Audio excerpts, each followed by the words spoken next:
Criminal కేసుల్లో నిందితులకు న్యాయ సలహా ఇచ్చే న్యాయవాదులకు ఏకపక్షంగా సమన్లు జారీ చేసే అధికారం దర్యాప్తు సంస్థలు లేదా దర్యాప్తు అధికారికి లేదని సుప్రీంకోర్టు స్పష్టం చేసింది. సీనియర్ న్యాయవాదులకు ఏకపక్షంగా ఎన్ఫోర్స్మెంట్ డైరెక్టరేట్ సమన్లు జారీ చేయడంపై వివాదం రేగడంతో ఈ అంశాన్ని సుమోటోగా స్వీకరించి విచారణ జరిపిన సీజేఐ జస్టిస్ బీఆర్ గవాయ్ నేతృత్వంలోని త్రిసభ్య ధర్మాసనం న్యాయవాది కక్షిదారు మధ్య జరిగే సంభాషణను కాపాడుతూ సమన్లు జారీ అంశంపై దిశానిర్దేశం చేసింది. భారతీయ సాక్ష్య అధినియంలో సెక్షన్ 132 న్యాయవాది కక్షిదారు సంబంధాన్ని స్పష్టంగా నిర్వహించిందని కాబట్టి ఈ కేసులో తాము ప్రత్యేకంగా ఎలాంటి మార్గదర్శకాలను జారీ చేయడం లేదని తెలిపింది. సెక్షన్ 132 కింద నిందితుడితో జరిగే సంభాషణను రహస్యంగా ఉంచే హక్కు న్యాయవాదులకు ఉందని స్పష్టం చేసింది. అయితే సెక్షన్ 132 కింద మినహాయింపుల కింద ఏదైనా అంశం వస్తే సమన్లు జారీ చేయొచ్చని తెలిపింది.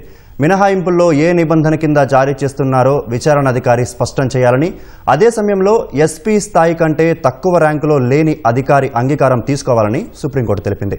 ఆ అధికారి కూడా విచారణాధికారి పేర్కొన్న మినహాయింపుపై సంతృప్తిని రాతపూర్వకంగా వ్యక్తం చేయాలని, అప్పుడే సమన్లు జారీ చేయాలని స్పష్టంగా ధర్మాసనం పేర్కొంది.